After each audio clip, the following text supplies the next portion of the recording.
Karibu sana. Nashukuru. Naona ofisi umeamua kuhamishia nyumbani. Maana kule kodi nyingi na huku kodi. Sasa nikaamua nichukue vyombo vyangu nirudishe nyumbani nipike vyakula. Najua mimi wateja wangu wapo kwa online, naweza nikapika vyakula vyangu watu wakanifuata hata nyumbani. Kwa ndio maana nimeamua hivyo.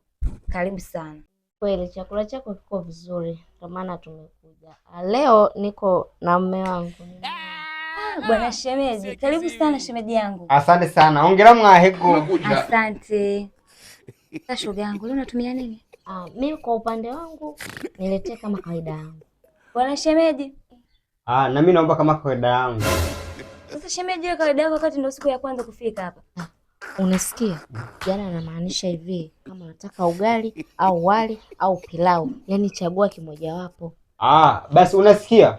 Naomba kimojawapo na pilau. Kimojawapo kio ni yani kisikauke sana. Nitetee basi.